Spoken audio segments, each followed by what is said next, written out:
Assalamualaikum warahmatullahi wabarakatuh. Innal hamdalillah nahmaduhu wa nasta'inuhu wa nastaghfiruh wa na'udzu billahi min shururi anfusina wa min sayyiati a'malina. May yahdihillahu fala mudilla lahu wa may yudlil fala hadiya lahu. Asyhadu an la ilaha illallah wahdahu la syarika lahu wa asyhadu anna Muhammadan 'abduhu wa rasuluh. Allahumma salli wa sallim ala sayyidina Muhammad wa ala alihi wa ashabihi wa man tabi'ahum bi ihsanin ila yaumiddin. Amma ba'd. Yang saya mulakan Tuan Pengerusi, kemudian ahli AJK, ahli Jawatan Kuasa Surau, Jemaat Luqman Al-Hakim, kemudian jemaah hadirin hadirat muslimin muslimat yang dirahmati Allah Subhanahu Wa Taala. Jadi alhamdulillah pada malam ni kita dapat bersama untuk kita teruskan lagi dalam rangka kita menuntut ilmu, kuliah maghrib kita secara online. Dan hari ini insya-Allah kita akan membincangkan satu tajuk yang berkaitan dengan hadis juga. Saya tak sambung lah kot kita punya kitab yang sebelum ni, Umdatul Ahkam, hadis hukum tu. Jadi malam ni kita nak berbincang tentang hadis juga, tapi yang boleh kita kait dengan kehidupan amal kita dan sebagainya. Baik, jadi tuan-tuan dan puan-puan rahmati Allah Subhanahu Wa Taala, insya-Allah ada slide hadis ni supaya kita dapat tengok, kita dapat baca sama-sama. Iaitulah hadis yang sahih riwayat daripada Imam Muslim, yang mana insya-Allah tajuknya kita pada malam ini berkenaan dengan hak Muslim ke atas Muslim yang lain. Terlalu banyak sebenarnya hak Muslim ke atas Muslim yang lain, akan tetapi kita cuma nak berbincang tentang apa yang disebut dalam hadis-hadis Nabi SAW yang insya-Allah kejap lagi kita nak bacakan bersama berkenaan dengan kita punya hadis yang kita nak tengok ni insya-Allah. Okey, jadi kita tengok dalam hadis ni kata Nabi SAW daripada Sayyidina Abu Hurairah radhiyallahu anhu. Tak boleh, tak nampak. Okey. Minta untuk nak ni kan slide ni, approve slide kita punya slide ni. Boleh. Okey, alhamdulillah. Okey, terima kasih banyak. Okey, so ini hadis yang kita nak bincangkan, iaitu hak Muslim ke atas Muslim. Daripada hadis Sayyidina Abu Hurairah radhiyallahu anhu. Hadis daripada Sayyidina Abu Hurairah radhiyallahu anhu, yang mana an Abi Hurairah anna Rasulullah sallallahu alaihi wasallam qala haqqul muslim 'alal muslim sittun. Qila ma hunna ya Rasulullah? Qala idza laqitahu fasallim alaihi wa idza da'aka faajibhu wa idza istansahak fansah lahu wa idza 'atasa fahamidallah fasamithu wa idza marida fa'udhu wa idza mata fattabi'hu atau kama qala an-nabiy sallallahu alaihi wasallam.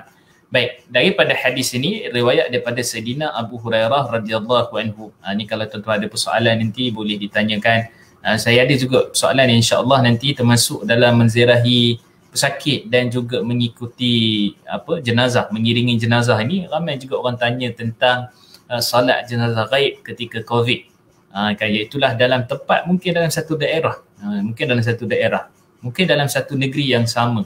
Tak boleh nak rentah daerah, tak boleh rentah negeri. Maka jemaah surau contohnya, ataupun jemaah tempat-tempat yang lain yang mungkin ada berita berkait dengan meninggal dunia, maka boleh tak untuk kita nak salat ghaib ke atas dia? Apa hukum-hukum berkait yang insya-Allah kita nak masukkan juga dalam perbincangan kita tentang menziarahi pesakit dan juga mengiringi jenazah.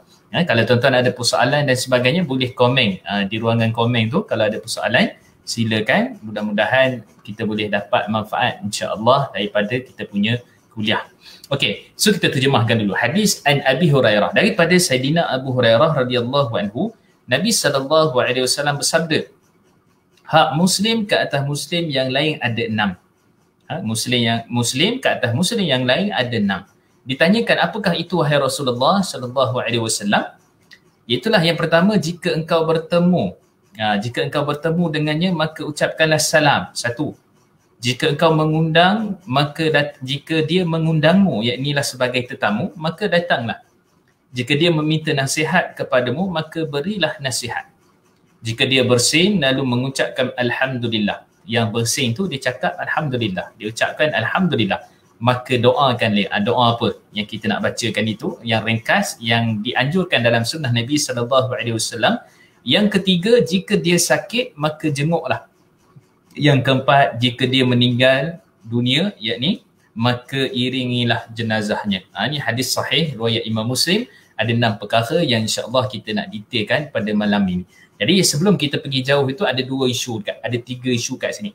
Pertama, Saidina Abu Hurairah itu. Kan Saidina Abu Hurairah radhiyallahu anhu ini adalah merupakan seorang sahabat Nabi yang kita selalu dah lalu dah. Kita dah bincang selalu.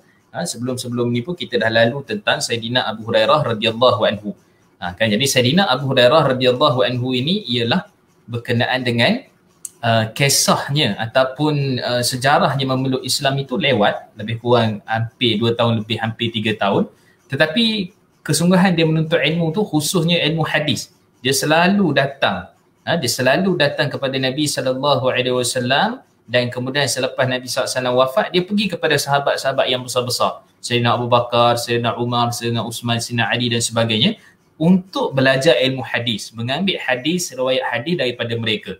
Jadi sebab itulah beliau ini menjadi seorang sahabat yang mana paling banyak meriwayatkan hadis daripada Nabi SAW, iaitu 5,374 hadis yang diriwayatkan daripada Nabi SAW. Ada kala Nabi panggil dia Abu Hurairah, ada kala Nabi panggil beliau ini Abu Hirrah ataupun Abu Hir. Itu pendek dah tu. Macam Nabi SAW panggil kepada Sayyidatina Aisyah, Aisyah tu Nabi panggil Aish saja. Ya Aish, wahai Aish. Kan Nabi pendek kan. Sayyidina Abu Hurairah Abu Hir sahaja. Boleh ke macam tu? Okey, secara fiqahnya, secara hukumnya boleh. Macam kita lah seorang nama kita katalah contohnya Safi Rahman, contohnya Safi Rahman, kita panggil P je contohnya kan. Boleh. Kerana dia antara panggilan yang mesra. Panggilan yang mesra sesama kita. Fatimah contohnya panggil Feti saja, contohlah kan.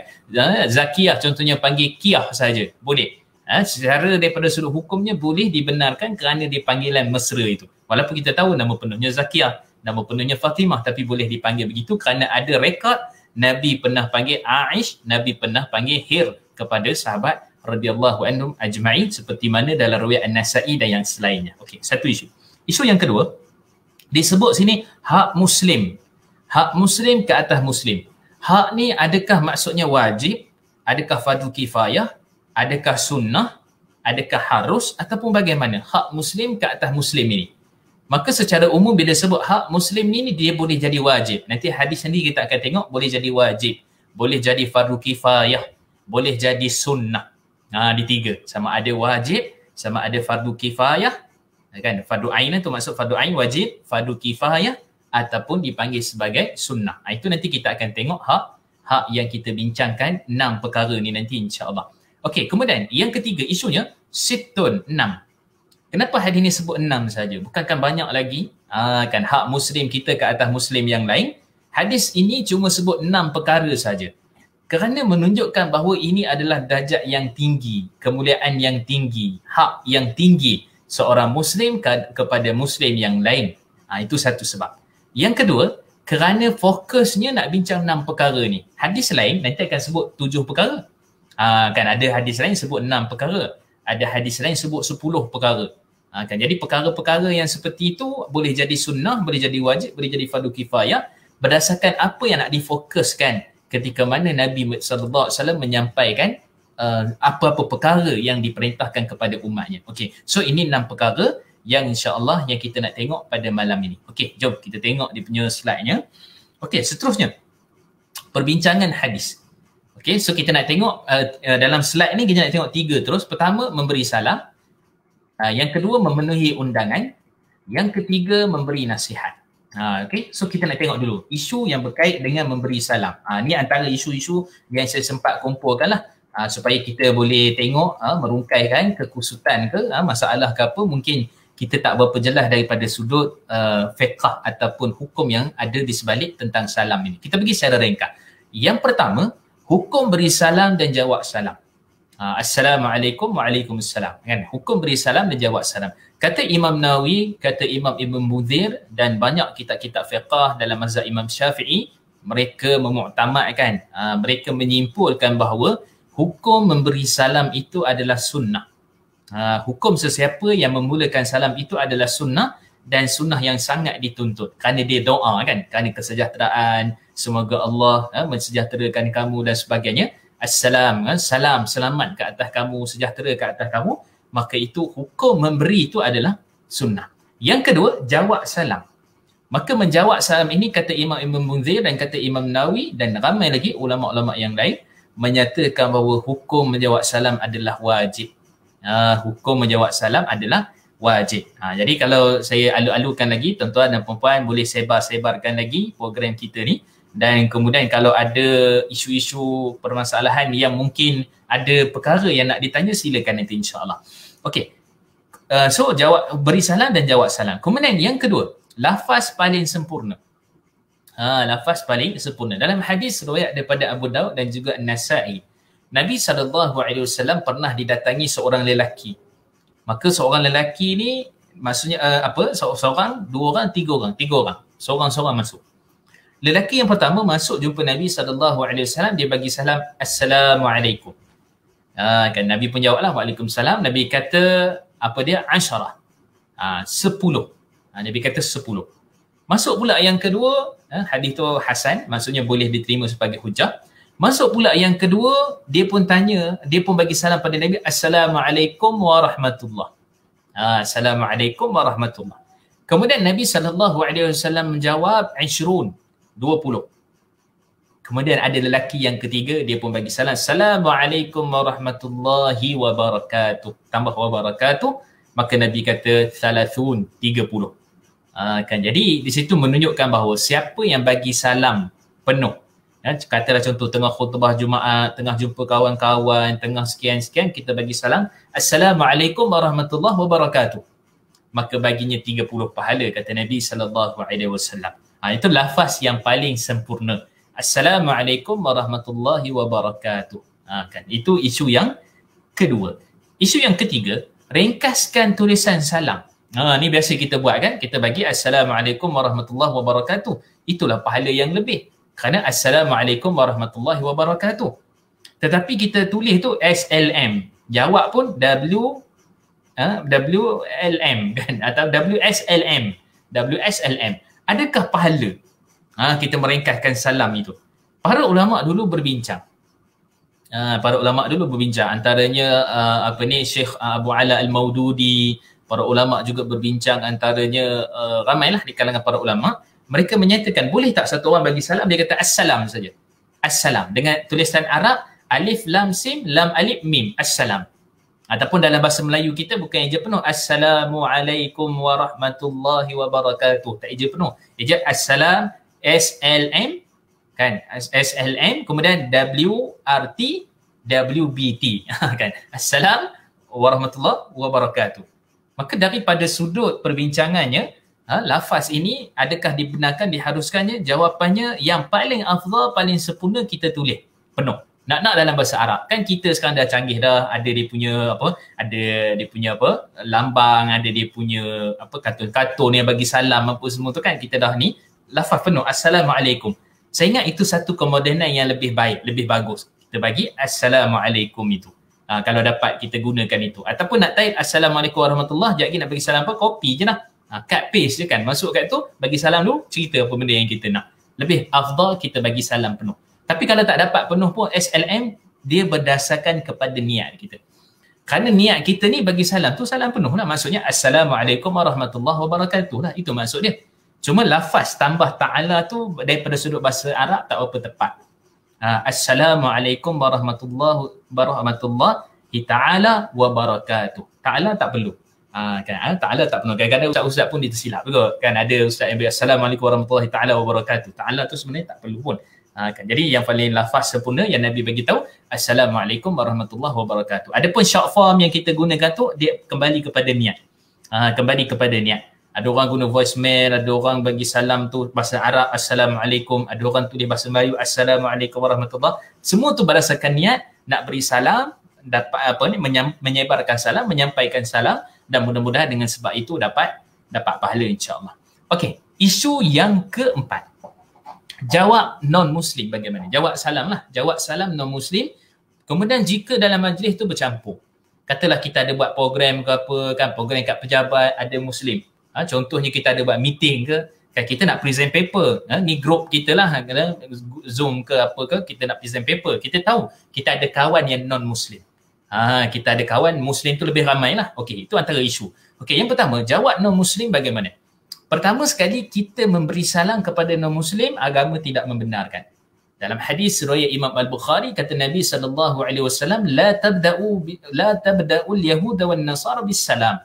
Atau kama qala, tidaklah dimulakan kepada orang-orang Yahudi dan juga Nasara itu dengan memberi salam. Alhamdulillah, nampak besar sikit kan.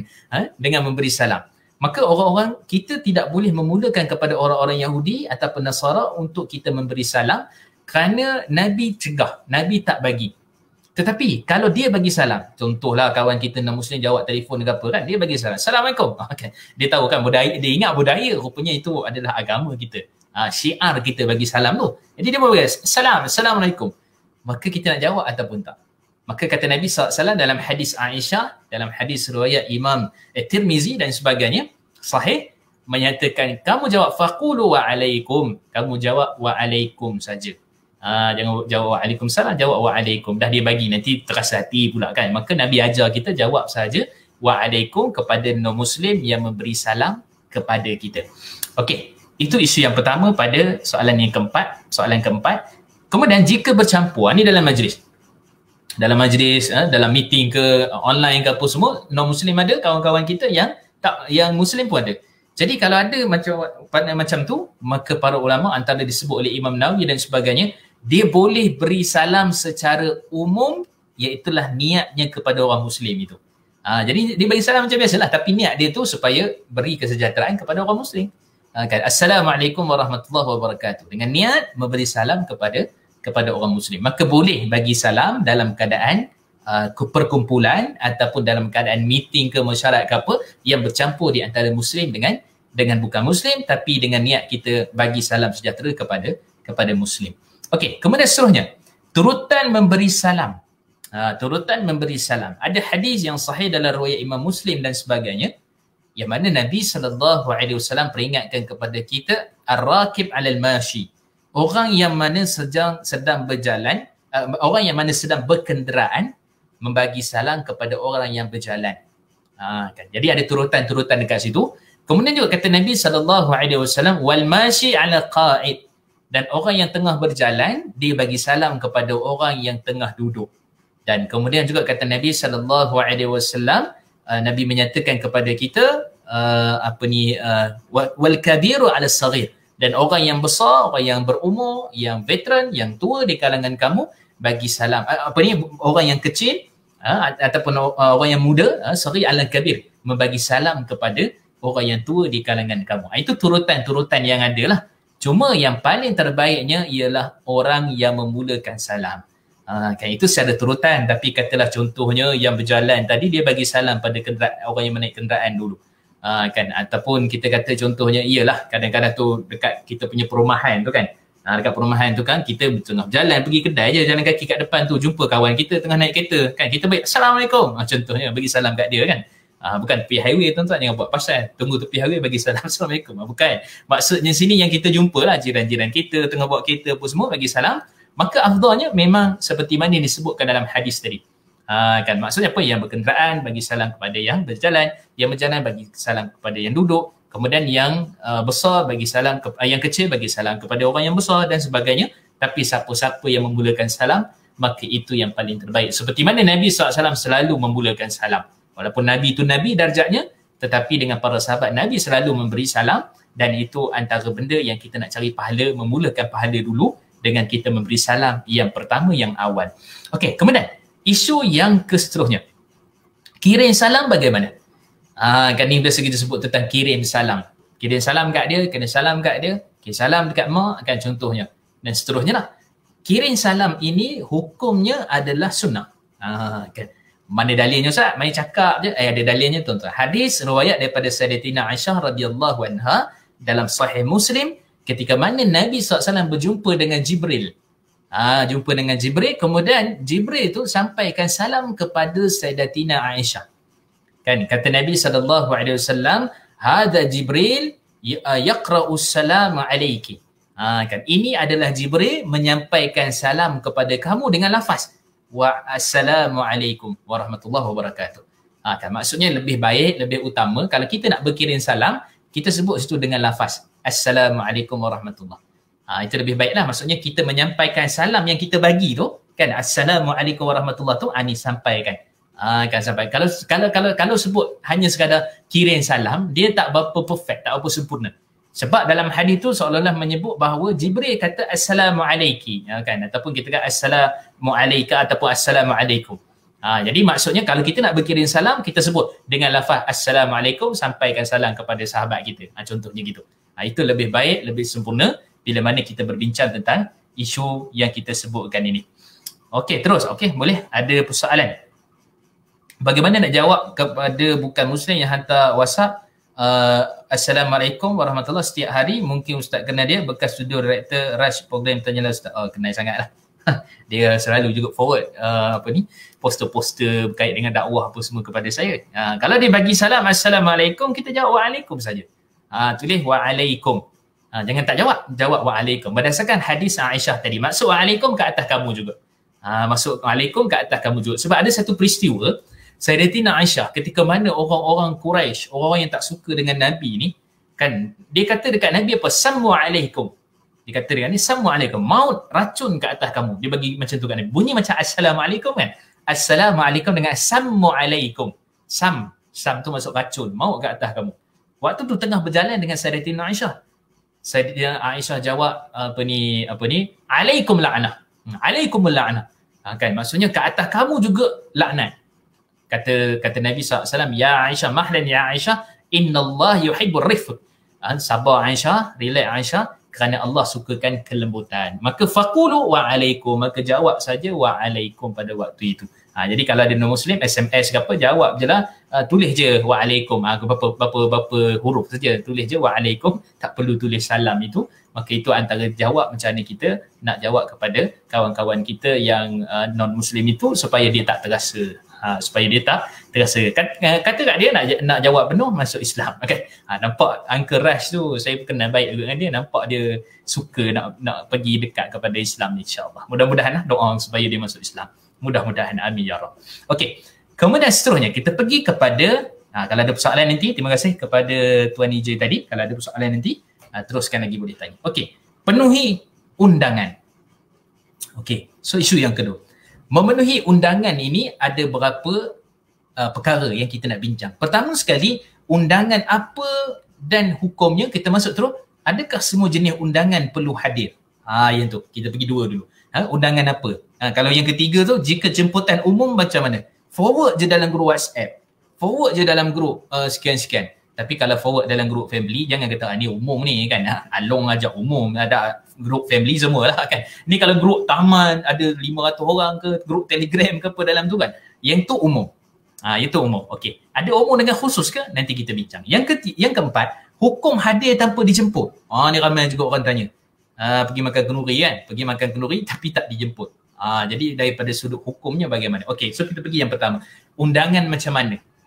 Kan? Semua jenis undangan ke ataupun bagaimana perlu hadir? Okey, dalam hadis yang diriwayatkan daripada Imam Muslim, kata Nabi SAW, "Idza du'iya ahadukum ila al-walimah falyatiha," atau kama qala Nabi SAW. Bila salah seorang daripada kalian diundang untuk hadir ke walimah, perkahwinan lah, majlis perkahwinan, falyatiha, maka hendaklah kamu menghadirinya. Maka Nabi suruh tu, Nabi perintah, hendaklah kamu menghadiri kenduri kendara yang telah pun diajak oleh kawan kamu, saudara kamu itu. Okay. Jadi para ulama, Imam Nawawi dan kebanyakan majoriti para ulama mazhab Syafi'i juga menyatakan bahawa wajib untuk memenuhi undangan itu bagi mereka yang tidak ada keuzuran. Kalau kata nak kena rentah daerah, kalau kata itu tak boleh buat apa lah tuan-tuan. Ni kalau tak ada keuzuran. Kebetulan waktu hari tu nak kena pergi outstation ke, jangan kebetulan hari tu buat-buat sibuk. Kan? Kalau kata buat-buat saja je, mengelak, maka yang tu kita bimbang takut tak memenuhi apa yang Nabi perintahkan, Nabi suruh datang. Kan Nabi suruh datang. Jadi kalau ada keuzuran di situ, kebetulan pula kena jaga anak ke apa, yang tu tak dapat dielakkan lah. Ada keuzuran di situ. Tapi mesej lah seketul kan, mesej lah seketul kat tuan rumah, minta maaf saya outstation ke ataupun apa, tak dapat hadir, sekian-sekian. InsyaAllah nanti ada waktu saya akan pergi ziarah ataupun apalah. Kan itu dia punya kaedahnya. Okay, so selain daripada walimah, majlis apa lagi? Majlis akikah kan, kenduri kenara apa berkait dengan hari raya ke kan, masuk naik rumah baru ke, kan orang Melayu kita ni banyak kenduri tuan-tuan kan, macam-macam jenis kenduri ada kan.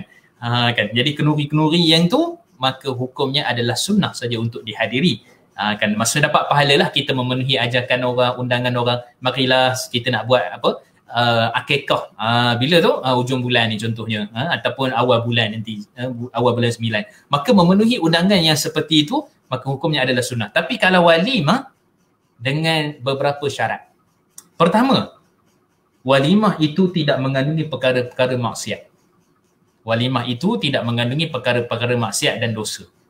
Kan kalau daripada sampai start daripada pukul 10 sampai pagi esok sampai ke subuh, kerugian kan, istilahnya kerugian ni kan. Kan kugiran kelepang dengan karaoke, silap sebut kan, macam-macam lagi, maka mengundang sekian-sekian. Saya dulu tuan-tuan, saya perhatikan kalau benda ni dekat kampung-kampung dulu, yang datang tu dengan berjoget je, dengan mabuknya, dengan gam, dengan ketum, entah benda lagi lah tuan-tuan, rupanya dia memang mengundang maksiat, benda-benda seperti itu. Kan kalau sekadar nak apa pasang-pasang apa ke, apa nasyid ke apa ke, boleh lah sekadarnya kan, sekadarnya. Tapi ni sampai pagi tu sambung pula kan. Pukul 9 pula sambung sampai habis orang makan tengah hari. So punyalah semangatnya. Biasanya yang buat ni golongan-golongan yang suka kepada muzik dia yang tak boleh tinggal muzik ni, memang dia duk fikir kena ambil bank ni, kena ambil sekian-sekian ni. Maka yang tu gugur kewajipan untuk hadir. Kan. Kemudian juga itu yang pertama. Yang kedua, bila ada dosa dan maksiat tadi tu, bercampur dan sebagainya. Yang kedua, iaitulah ketika mana yang diundang itu adalah geng-geng dia je. Dalam hadis riwayat Imam Muslim, Nabi tekankan antara walimah yang tidak diberkati, dikesampingkan orang-orang miskin daripada walimah itu. Ni kan kadang-kadang setengah orang dia ada Datuk Seri, dia geng-geng Datuk Seri ya tuan-tuan, yang sebelah rumah dia tu tak ada datuk kan. Apa degree pun tak habis contoh je kan. Dia tak ajaklah kawan sebelah dia tu, dia ajaklah geng-geng dia, Tan Sri main golf sama-sama apa semua tu. Yang itu antara walimah yang tak diberkati. Padahal sebenarnya antara sebab kenapa buat walimah itu adalah untuk mengundang orang-orang yang kekurangan makanan, jarang jumpa daging, jarang jumpa ayam apa semua ni, kita buat yang terbaik, ajak dia datang. Maka tu pun pahala tuan-tuan. Maka tu pun pahala kan. Tapi datang tu dengan keadaan yang elok sikit lah. Jangan datang dengan keadaan tok mandi apa semua, tu cerita lain lah. Tapi kita kata keadaan dia datang tu kan, orang-orang yang miskin, yang keadaan yang sederhana dia datang, maka itu keberkatan sebenarnya. Keberkatan, dan kita doakan kepada walimah, kepada pengantin, kepada tuan rumah yang buat apa walimah tu, jemput makan dan sebagainya. Jarang kita nak masa, nak sekarang tuan-tuan. Jarang nak pergi jumpa lauk kenduri kenara kan. Ayam masak merah, kan, daging masak hitam, apa lagi kan, lapar jadinya tuan-tuan. Jadi nak ceritanya apa dia? Fajri nanas kan. Jadi lauk kenduri kenara ni semua jarang dijumpai. Jadi nak lagi orang yang biasa makan yang sederhana, daging pun mungkin 2 minggu sekali, ajak datang. Maka itu antara yang mengundang keberkatan. Jadi kalau dia dengan grup-grup dia saja, tiba-tiba dia ajak kita contohnya. Marilah datang ni, mentang-mentang lah dia kawan kita, ada sikit benda yang dia minta tolong dengan kita dulu ke contohnya, dia ajaklah kita. Tapi yang 12-13 blok-blok depan tu yang kita tahu memang sederhana orangnya, dia buat tak tahu. Maka perhatikan betul-betul. Jadi ini gugur kewajipan untuk dihadiri oleh mereka yang mana melakukan walimah kita sebutkan tadi. Okey, kemudian seterusnya. Okey, semua jenis kita jawab sekali tadi. Jika jemputan umum saja bagaimana? Ini juga para ulama bincang. Kan, kalau jemputan itu umum, maksudnya kita pun tak kenal siapa yang jemput ni, kan, yang jemput pun tak kenal kita, tapi dia forward je dalam grup. Dia forward dalam grup, maksudnya orang dalam grup tu hadirlah. Siapa nak hadirlah. Yang tu tidak jadi wajib.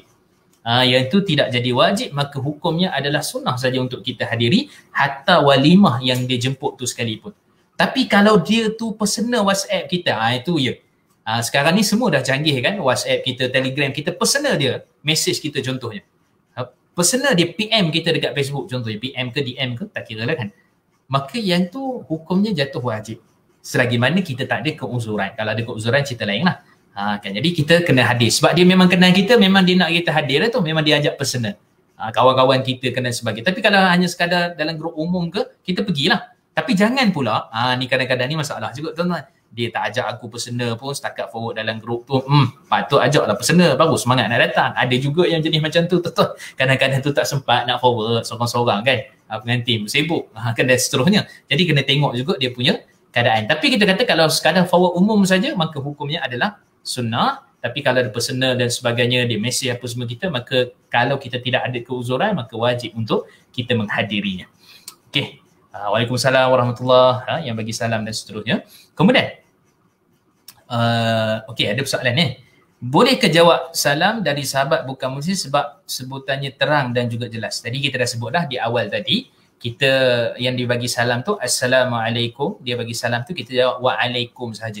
Waalaikum saja. Di awal tadi kita dah bincang dah tentang tentang jawab non muslim punya salam kan, bagaimana, maka kita boleh jawab Waalaikum saja, tak perlu sebut salam. Jadi kalau dia dengar tu kita cakap Waalaikum sajalah. Kita jawab Waalaikum, hatta dalam tulisan SMS ke mesej ke apa kita pun jawab Waalaikum sahaja berdasarkan hadis Sayyidatina Aisyah yang kita bincangkan tadi. Okey, habis. Kemudian terima kasih pada soalan. Yang keseterusnya, hukum hadir tanpa dijemput. Ada ke? Ada tuan-tuan. Nak tanya lapar pula kan. Kebetulan pula nanti boleh dah fasa 4 ke apa ke kita punya pasal pemulihan negara ni kan. Ada orang buat kenduri kan. Kebetulan selama tak pergi kenduri ni, kita pergi je lah kenduri siapa-siapa. Contoh, ada juga orang macam tu tuan-tuan. Okay. Okey, so hukum macam mana? Telah sepakat 4 mazhab. Imam Abu Hanifah, Imam Malik, Imam Syafi'i, Imam Ahmad menyatakan bahawa tidak dibenarkan untuk hadir walaupun kenduri tu, ke tempat kenduri tu, walaupun dia nampak kenduri tu umum lah. Tak dibenarkan hadir kerana kita tidak dijemput ataupun tidak diundang. Beza dengan tadi. Tadi tu diundang kan? Yang ni kita tak dijemput, tak diundang. Kalau jemput secara umum, hadir lah. Tak ada masalah lah tu. Ni langsung tak jemput. Tak kenal siapa pun.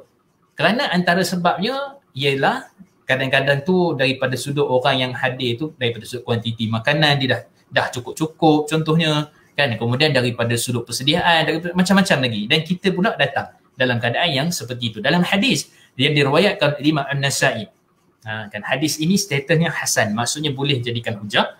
Ketika mana seorang yang mana dia hadir tanpa diundang, kata Nabi SAW, macam tadilah walimah, kenduri kenara dan sebagainya, tanpa diundang, tak dikenali siapa pun, maka pada waktu itu kata Nabi SAW, dia itu seolah-olah seperti mana sariqah, kan, seperti mana seorang pencuri. Kan Nabi sebut betul tu, seorang pencuri. Habis macam mana kita nak settle isu ni? Senang je tuan-tuan. Kita pergi jumpa dekat kita punya pakcik yang jaga tu ke, kan, yang jaga kontrol jalan ke apa ke, kita kata nak minta jumpa dengan tuan rumah, boleh tak nak makan, minta izin. Kan, minta izin. Jadi tuan rumah kata tak apa, memang ada lebih. Contohnya kan. Maka pada waktu itu kita terus. Tapi kalau kita kata tak diizin, maka kita tak boleh. Bila tak izin tu maksudnya apa ceritanya? Maksudnya daripada awal tadi tu, kalau kita masuk tu kira kita mencuri lah. Seperti mana yang Nabi sebutkan tadi. Kan, seperti mana yang Nabi SAW sebutkan tadi. Maksud syariat kita ada batasan. Hatta benda-benda kecil macam ni pun syariat nak kita jaga makanan kita, nak kita jaga daripada sudut adab dan keizinan tuan rumah dan sebagainya. Maka ini antara satu perkara yang sangat besar yang dibincangkan dalam hadis yang kita sebutkan ini. Okey, saya fikir ringkas je tuan-tuan. Isyak pun dah nak masuk dah. Okey, kemudian seterusnya, hukum memberi nasihat. Okey, hukum beri nasihat. Baik, secara umumnya nasihat ni ada beberapa jenis lah. Yang pertama adalah nasihat yang orang tu minta nasihat, pengalaman ke, pengalaman rumah tangga ke, pengalaman kerja ke, itu pun nasihat juga. Satu.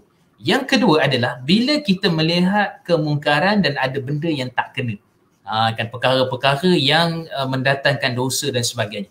Maka perkara-perkara yang seperti itu, kata Nabi SAW dalam hadis sahih riwayat Imam Muslim, man ra'a minkum munkaran, siapa di kalangan kamu lihat sesuatu perkara yang mungkar, falyughayyiru biyadihi, maka hendaklah dia cegah dengan tangan, yakni kuasanya. Kan, so maksud dia kena nasihat. Kemudian fabilisan ni, dengan percakapan dia kena nasihat orang tu. Maka kalau lihat kemungkaran, tengok benda-benda yang tak kena, maksiat ataupun dosa, kita tegurkan dengan cara yang baiklah, dengan hikmah lah. Kan, teguran itu maka hukumnya adalah wajib. Kerana Nabi sebut, hendaklah kamu menegah ataupun kita kata menegur kemungkaran itu dengan dengan nasihat, dengan lidah kamu ataupun dengan kuasa kamu. Itu kata Nabi SAW. Adapun nasihat yang contohnya minta nasihat sikit, minta nasihat itu dan sebagainya, maka sunnah.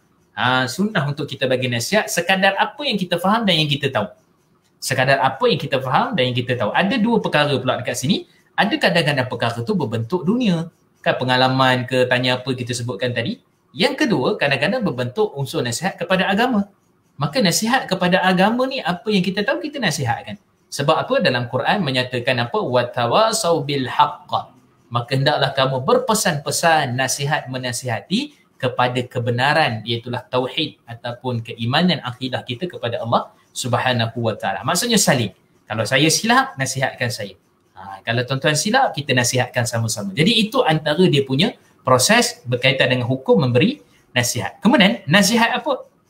Nasihat apa? Dan Nabi SAW sebutkan dalam hadis surah Imam Al-Bukhari, ad-dinun nasihah. Agama ini adalah nasihat. Sahabat tanya, "Qila ya Rasulullah." Katakan kepada kami ya Rasulullah, nasihat apa? Lillahi wa li kitabihi, iaitu lillahi wa li kitabihi wa li rasuli, kemudian wa li a'immatil muslimin wa ammatihim atau kama qala. Kan. Kemudian kata Nabi SAW, hendaklah kamu beri nasihat untuk Allah. Maksud nasihat yang membawa jalan kepada Allah. Perkara-perkara yang mendatangkan kebaikan, perkara-perkara yang makruf. Satu. Yang kedua, nasihat kepada Rasul, ikut sunnah, berpegang teguh pada sunnah Nabi SAW dan sebagainya. Itu nasihat kat dia lah. Kemudian yang ketiga apa? Iaitulah kepada pemimpin-pemimpin di kalangan orang-orang Muslim, orang-orang beriman. Pemimpin yang boleh jadi pemimpin pejabat, pemimpin negara, pemimpin negeri dan sebagainya, pucuk pimpinan dan sebagainya. Kalau ada beberapa kesilapan, dan itu ada proses pula lah tuan-tuan, tegur secara bersendirian ke, tegur secara umum ke, itu cerita lain. Tapi secara umumnya kita nak mengatakan bahawa itu semua adalah nasihat. Semua itu adalah nasihat. Kemudian yang keempat, nasihat kepada sesiapa saja. Kan, nasihat bagi sesiapa saja. Nasihat bagi sesiapa saja, kepada sesiapa saja, tak kira siapa. Maksudnya orang-orang yang ada di sini kita yang mungkin minta pandangan, nasihat, minta teguran dan sebagainya daripada kita. Okey, kemudian kepentingan saling memberi nasihat. Tadi kita sebutlah, kan teguran, nasihat, saya, tuan-tuan dan perempuan dan sebagainya, kita sama-sama menasihati. Nak-nak kita dalam satu kelompok, dalam satu taman, dalam satu jemaah dan sebagainya, maka semua tu nasihat menasihati dengan cara yang tepat, yang benar, yang betul, kaedah peneguran dan sebagainya. Maka itu adalah tuntutan sunnah Nabi SAW. Okey. Okey, ada persoalan. Bagaimana nak jawab kiriman salam?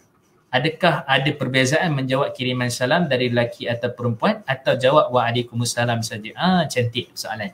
Pertama, bagaimana nak jawab kiriman salam? Kita jawab dalam hadis Nasa'i tadi, pada awal tadi kita sebut Assalamualaikum warahmatullahi, maka jawabnya Waalaikumsalam warahmatullahi wabarakatuh. Itu paling sempurna. Maka kita jawab Waalaikumsalam warahmatullahi wabarakatuh. Waalaikumsalam warahmatullahi wabarakatuh. Kalau Waalaikumsalam dapat 10, Waalaikumsalam warahmatullahi dapat 20 pahala kebaikan. Kalau Waalaikumsalam warahmatullahi wabarakatuh, maka dapat 30 kebaikan. So bagi salam pun Assalamualaikum warahmatullahi wabarakatuh dapat 30, Waalaikumsalam warahmatullahi wabarakatuh pun dapat 30. Sebenarnya tuan-tuan, ada hadis yang terriwayatkan juga oleh Imam An-Nasa'i, iaitu wa maghfirati wa ridwan. Tapi tambahan wa maghfirah dengan wa ridwan itu tidak sahih daripada Nabi SAW.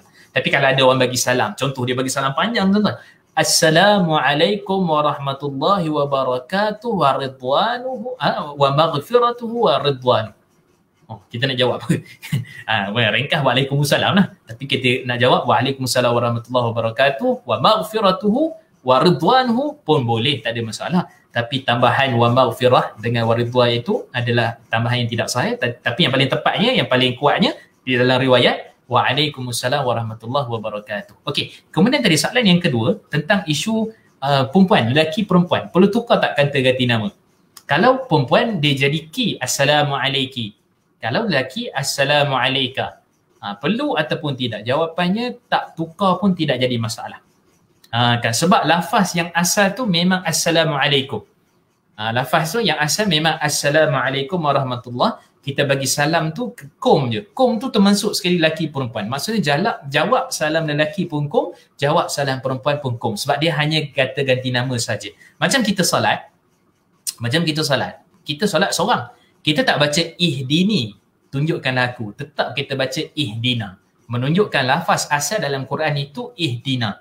Kan kita baca contohnya apa ni, Rabbirhamhuma kama rabbayani saghira. Ya Allah, rahmatilah kedua ibu bapaku seperti mana mereka mengasihani aku sewaktu aku kecil. Kita baca Rabbayani. Waktu kita doa ramai-ramai, kita baca Rabbayani. Boleh ataupun tak? Boleh. Kerana asalnya lafaz doa itu adalah Rabbayani, bermaksud kita doa ramai sebenarnya. Walaupun yang baca tu kata ganti nama tu aku seorang.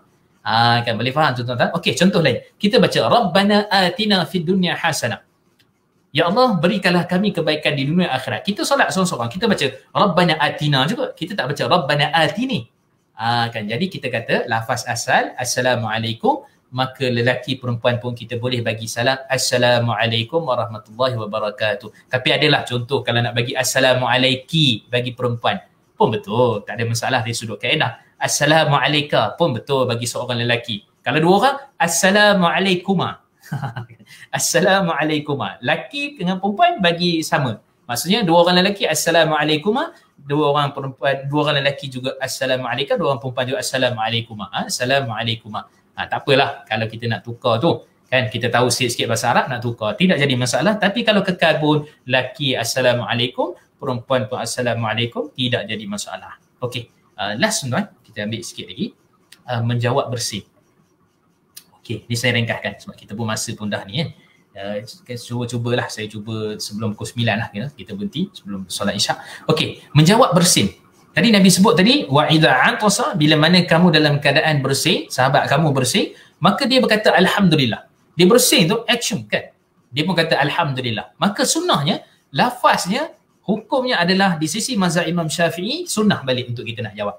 Walaupun ada kepandangan kata wajib tuan-tuan, tapi dalam mazhab Syafi'i menyatakan sunnah. Itu pandangan yang kuat dalam mazhab Syafi'i, sunnah untuk kita jawab. Apa dia? Kawan kita sebut tengah bersin tu, lepas bersin dia kata alhamdulillah, maka kita jawab yarhamukallah. Tadi kalau nak ikut assalamualaikum, assalamualaikum tadi, kalau perempuan yarhamukillah. Kalau lelaki yarhamukallah. Kalau confused ke ki, tak apa, yarhamukallah pun betul juga tuan-tuan. Ataupun yarhamukumullah. Kum juga tu, yarhamukumullah. Tapi ceritanya kalau disebut alhamdulillah, kita kena jawab kerana sunnah. Okey, kemudian yang bersin tadi tu dia jawab balik yahdikumullah. Itu paling ringkas lah. Tapi kalau dia dapat jawab panjang, yahdikumullah wa yuslihu balakum. Maksudnya alhamdulillah, segala puji bagi Allah, yarhamukallah, semoga Allah merahmati kamu, yahdikumullah, semoga Allah beri petunjuk kepada kamu, wa yuslihu balakum, semoga Allah perbaiki urusan kamu. Semoga Allah perbaiki urusan kamu. Jadi kita jawab alhamdulillah waktu bersih, kawan kita jawab yarhamukallah, kita jawab balik kat dia yahdikumullah wa yuslihu balakum. Habis kat situlah. Persoalan dia sekarang, kalau dia bersih tu dia demam. Dia demam kan, semua banyak kali bersih, takkan dia jawab alhamdulillah, alhamdulillah, alhamdulillah, alhamdulillah. Jadi banyak pula. Maka waktu tu kalau dah banyak kali, maka kita doakan dia afakallah. Afakallah. Semoga Allah memberi afiah, kesembuhan kepada kamu. Itu kita jawab kat dia. Dia kata dia sebut alhamdulillah lepas bersih, lepas kedua ketiga seminit sekali bersih tuan. Contohnya semua kan. Maka kita jawab pada waktu tu hanya afakallah, tak perlu ulang. Yarhamkallah, yarhamkallah, yarhamkallah, tak perlu ulang. Kan jawab sekali dah cukup. Kemudian yang lain tu semua kita sebutkan afakallah. Sekali cukup dah. Kan kali keempat, kelima dia bersih kita sebut afakallah, sekali tu dah cukup dah. Lepas tu tak ada apa-apa yang kita perlu jawab ataupun perlu kita ucapkan dan selainnya. Okey, fakta daripada sudut sains. Okey, ni cantik tuan-tuan. Perasan tak? Pernah antara mitos yang orang selalu sebut. Siapa yang mana bersin jantung dia berhenti. Betul ke? Dari sudut sainsnya tuan-tuan tak betul. Kalau jantung berhenti ni, innalillahi wa inna ilaihi raji'un. Meninggal orang tu. Kan? Yang betulnya bukan jantung berhenti. Yang betulnya adalah saluran darah menjadi sempit waktu kita bersin tu, dan kita punya ombakan dada ini jadi kuat. Jadi banyak sikit dia punya berombak itu. Yang tu betul.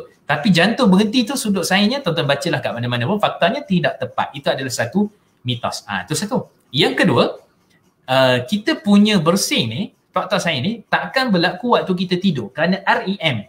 REM ni dipanggil ear movement. Ada dia punya kelenjar khusus REM itu, yang mana REM ni kalau kita tidur dia pun berhenti sebab dia fungsinya untuk bersin tu. Fungsi dia untuk bersin tu, bila mana kita berhenti maka berhenti pula. Bila mana kita tidur maka fungsi itu pun tidak berlaku lagi, dan sebab tu tak ada orang bersin waktu tidur. Kalau dia bosan tu waktu tu dia terjaga tu, bukan dia tidur. Itu daripada sudut fakta sains yang kita kena faham, dan bukan seperti mana yang kita biasa dengar, kalau bosan jantung berhenti, sebab itulah kena ucap Alhamdulillah. Dia kata tak, kerana dengan sebab bersin itulah Nabi ajar ucap Alhamdulillah, bukan sebab jantung kita berhenti. Okey tuan-tuan, sikit lagi last. Okey, ni saya ni kan dulu lah. Okey, so ada beberapa perkara. Kalau ada soalan lagi tuan-tuan boleh tanya sikit lagi. Okey, kita nak pergi 5 dan 6, saya gabungkan sekali. Ziarah pesakit dan juga mengiringi jenazah. Pertama, hukum ziarah pesakit dan iringi jenazah ini adalah hukum ziarah pesakit adalah wajib kalau dia daripada ahli keluarga kita. Yang tu kata Syekh Abdul Rahman bin Nasir Sa'di dan ramai lagi ulama-ulama yang lain. Kalau daripada golongan ahli keluarga kita, hukum ziarah guna, saya ada satu surau tuan-tuan di Gombak tu, dia buat tiap minggu ada ziarah. Dia hantar barang tu, dia hantar dulu, kemudian malam tu dia buat sikit program. Dia panggil ziarah online, ziarah rumah ke rumah. Adalah yang korang makanan ke apa semua tu dia hantar dulu, nanti malam ada online apa semua untuk bertanya khabar, apa lagi yang diperlukan dan macam-macam lagi lah. Kan untuk beramah mesra dengan ahli-ahli AJK surau dan sebagainya lah. Bagus juga program-program seperti itu. So kita kata ziarah ni pesakit. Maka hukum ziarah pesakit ni adalah wajib kalau ahli keluarga kita. Adapun kalau orang selain tu, kawan-kawan kita dan sebagainya, maka sunnah untuk kita ziarah. Itu kalau bukan COVID lah tuan-tuan.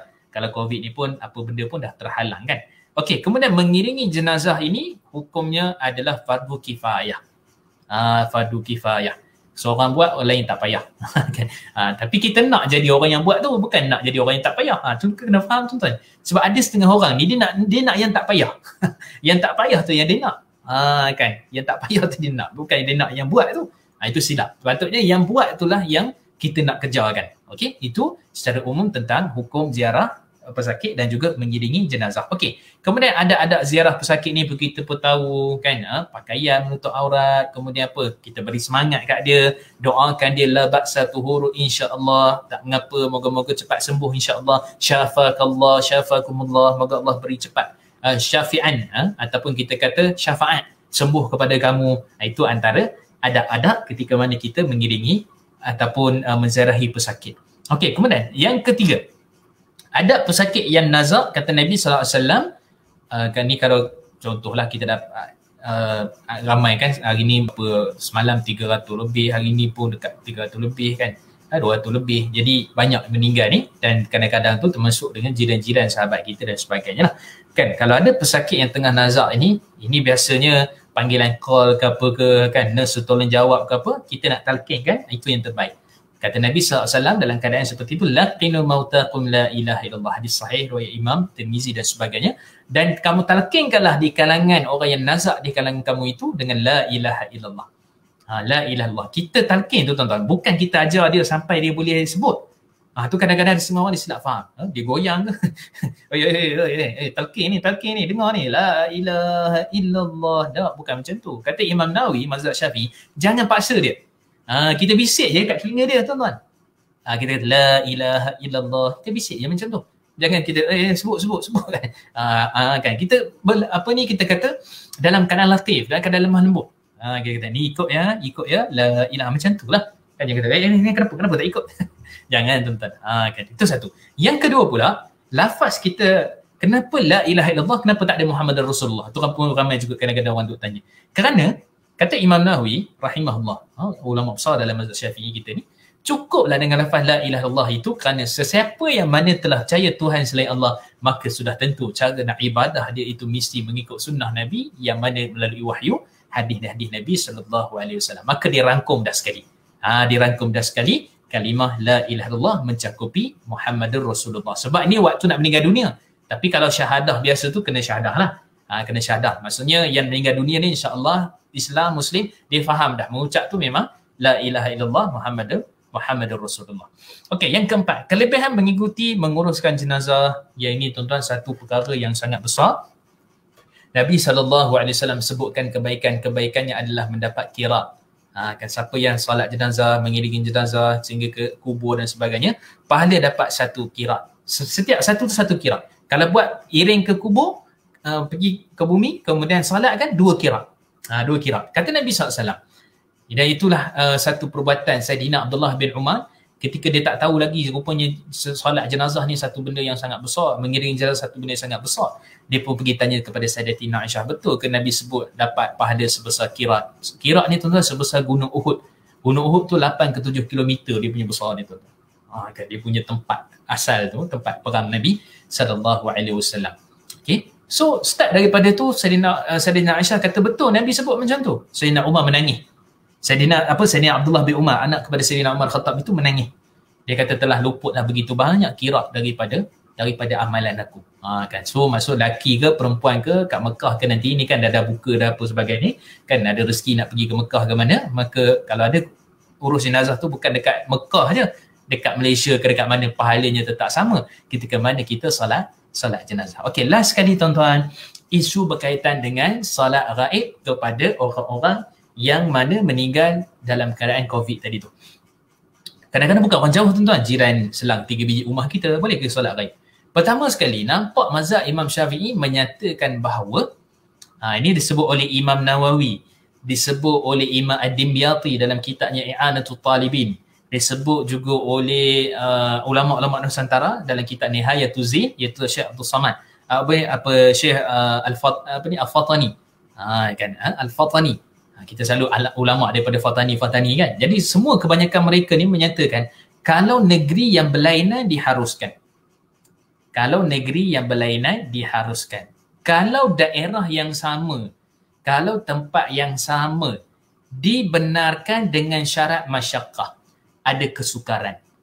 So kita boleh nampak dah tu, maksudnya kita ni ada kesukaran nak pergi solat jenazah, ada kesukaran nak pergi hadir ke hospital saudara kita ke apa kan yang meninggal dunia, maka dihukumkan oleh Imam An-Nawawi tadi, Imam Ad-Dimyati, mazhab Syafi'i besar, imam besar, ulama besar dalam mazhab Syafi'i, kemudian juga Syekh Daud Al-Fatani dan yang lain-lainnya menyatakan bahawa diharuskan, dibenarkan untuk solat ghaib walaupun yang meninggal tu jiran rumah kita. Tapi ada beberapa syarat. Pertama sekali, sekurang-kurangnya kata Imam Ad-Dimyati, jenazah tu telah selesai maksudnya dikafankan, ditayamumkan lah kalau sekarang ni. Kalau ikut dalam kitab tu setelah selesai dimandikan.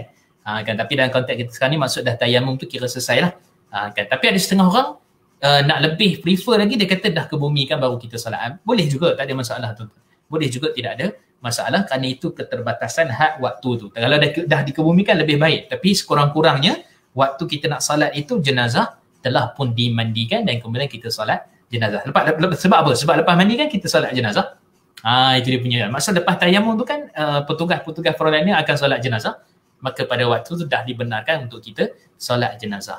Itu ada kemungkinan kita tak dapat hadir, masyaqqah, kesusahan, kepayahan, wabak lagi dan sebagainya, maka boleh hukumnya harus berdasarkan fatwa pandangan para ulama mazhab Syafi'i yang saya sebutkan tadi, untuk kita buat apa? Untuk kita solatkan jenazah ghaib kepada saudara-saudara kita, kawan-kawan kita yang kita tak sempat jumpa, yang kita tak dapat hadir untuk diri solat dengan keadaan yang kita biasa ni. Wallahu ta'ala alam. Tuan-tuan ada persoalan lagi kalau ada? Okey, nampak tak ada dah ni tuan-tuan. Okey, kalau macam tu terima kasih banyak tuan-tuan. Mudah-mudahan Allah rahmati pertemuan kita. Mudah-mudahan ada dapat sedikit perkara-perkara yang penting dalam hukum hakam agama kita, dan mudah-mudahan memberikan kebaikan kepada kita dunia dan juga akhirat insya-Allah. Jadi saya rasa cukup dulu sekadar tu. Selamat salat Isyak. Minta maaf ada salah dan silap. Aqulu qawli hadza wa astaghfirullah li wa lakum. Assalamualaikum warahmatullahi wabarakatuh.